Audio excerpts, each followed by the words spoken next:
पाकिस्तान की domestic cricket में चलने वाले प्रेसिडेंशियल कप में Maaz Sadaqat is once again in a red hot form. Maaz Sadaqat को देखें कि आपने उसका इमर्जिंग एशिया कप में, ठीक है, ये वो राइजिंग स्टार चैम्पियनशिप जो थी एशियन क्रिकेट काउंसिल के अंडर, उसमें आपने उस लड़के की परफॉर्मेंसेज देखी। With the bat with the ball player of the series था वो मां सदाकत। कम्स नेपाल प्रीमियर लीग, वहाँ पर वो बड़ी तगड़ी किस्म की परफॉर्मेंसेज देकर आया। उसके बाद अब वो प्रेसिडेंशियल कप खेल रहा है ऑयल एंड गैस के डिपार्टमेंट की तरफ से। और वहाँ पर अभी मैं देख रहा था मां सदाकत की पिछले 4 मैचेस में 5 उसने टोटल खेले हैं, ठीक है।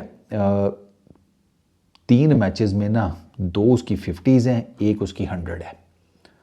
5 मैचेस में से 5 मैचेस में 2 50s हैं और 1 100 है। और इस टाइम मां सदाकत का जो टोटल इस टूर्नामेंट में स्कोर है वो 5 इनिंग्स में 232 है। 110 उसका हाईएस्ट है जो उसने सेंचुरी की। 46.4 की बैटिंग एवरेज है। अच्छा, 134 का स्ट्राइक रेट है। इसका मास का ना स्ट्राइक रेट बड़ा ज़बरदस्त है, क्योंकि ये जितने भी टॉप ऑर्डर के बैटर्स हैं इस टाइम, जो इवन के इस लिस्ट में जिनका मास से ज़्यादा स्कोर है, जैसे इमामुल हक है, वो लीडिंग रन स्कोरर है इस टूर्नामेंट में। उसकी बैटिंग एवरेज 72.8, उसका स्ट्राइक रेट 100 का है, मास का 134 का है। और इस लिस्ट में ना प्रेसिडेंशियल कप में अभी तक, ये मैं आपको बता रहा हूँ, प्रेसिडेंशियल कप में अभी तक कोई ऐसा बैट्समैन नहीं है जिसका 100 से ऊपर स्कोर हो, जिसका टोटल उसने इस पूरे टूर्नामेंट में अभी तक 100 या 100 से ऊपर स्कोर किया हो और उसका स्ट्राइक रेट जो है वो मां सदाकत जितना हो। एक है मोहम्मद सरवर, ये भी ऑयल एंड गैस की हैं, इनका जनाब 134.07 का स्ट्राइक रेट है, मास का 134.10 का है। तो मास का स्ट्राइक रेट बड़ा ज़बरदस्त है और मास जो है ना वो खेल बड़ा ज़बरदस्त रहा है।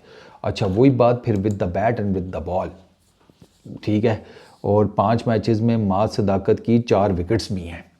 अब प्रॉब्लम क्या है? प्रॉब्लम ये है कि मां सदाकत को खिलाएं किधर? मां सदाकत ओपनर है। ये ज्यादती जो हसन नवाज के साथ हुई, मां सदाकत के साथ नहीं करने दे सकते ना कि जी ओपनिंग बैट्समैन मां सदाकत को हम middle order, lower middle order में खिला रहे हों। क्या करेगा वो लड़का वहाँ पर? क्योंकि ये जो हमारे माइक हैसन साहब हैं, सलमान अली आगा हमारे कप्तान साहब हैं, इन्होंने तो खिला देना है। इनका क्या जाता है? इनका कैरियर थोड़ी ख़राब होगा, वो एक बच्चे का कैरियर ख़राब हो जाएगा ना। हसन नवाज का आप देख लें, वही हसन नवाज जब उसको डेजर्ट वाइपर्स वाले तीसरे नंबर पर खिला रहे हैं, वो जनाब एकदम से 150-60 के स्ट्राइक रेट से, इवन इससे ऊपर भी वो मारना शुरू हो गया 30-35 रन। वो टॉप ऑर्डर का बैट्समैन है, उसके साथ ज्यादती है उसको 6-7वें नंबर पर खिलाना। अब मां सदाकत के साथ भी यही है, ओपनिंग बैट्समैन है, ऊपर अच्छा खेलता है। ऊपर आपके पास T20 में फरहान और साइम है, रिप्लेसेबल नहीं है, मतलब उनको अभी निकाला नहीं जा सकता, कोई समझ नहीं आती निकालने की या किसी एक को साइड पे करने की। वो चल रहे हैं और वर्ल्ड T20 से पहले इस तरह आप अपना एक मेजर ओपनर चेंज कर दें, उसकी कोई तुक नहीं बनती। आपको वर्ल्ड T20 में साइम और फरहान के साथ ही जाना चाहिए। अच्छा, फिर आप ODI में आ जाए, वहाँ पर आपको साइम और फ़खर नज़र आते हैं।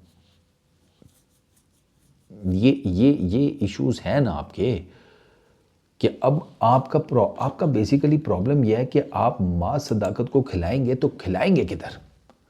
सबसे बड़ा इस टाइम जो पाकिस्तान में जो प्रॉब्लम चल रहा है ना वो ये है कि आप अगर फ़खर जमान को, साइम अयूब को, फरहान को, किसकी जगह आप खिलाएंगे इस लड़के को? ठीक है, ऑलराउंडर है, सारा कुछ है, बट हमारा प्रॉब्लम यह है कि हमें भाई इस लड़के के साथ आगे भी तो देखना है ना। आप मां सदाकत की जगह पर उसको कर दें, ठीक है, आप मां सदाकत को ले आएँ, फिर रोला मत जाना है कि यार साइम को क्यों बाहर कर दिया या फरहान को क्यों बाहर कर दिया, वो तो बड़ा ठीक जा रहा था एंड ऑल दैट। हमारा ये प्रॉब्लम है। फ़खर अभी T20 शायद वर्ल्ड T20 के बाद छोड़ दें, ODIs तो भी वो नहीं छोड़ रहे, उन्होंने ऐसी कोई बात नहीं की। तो अब ये प्रॉब्लम है, तो फिर अब मास को ऑब्वियसली वेट करना पड़ेगा, क्योंकि इन 3 में से जब कोई एक साइड पर होगा, आउट ऑफ फॉर्म होगा, फिर मास की कुछ जगह बनने का चांस है।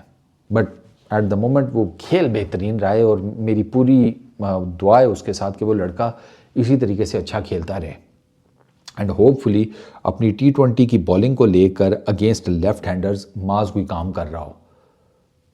मैं चाहता हूँ कि Maaz should be that kind of a spinner कि जो अपने कप्तान को जाकर कहे कि वड़ गए यार, लेफ्ट हैंडर है, राइट हैंडर है, गेंद दो मुझे, मैं करके दिखाता हूँ तुम्हें।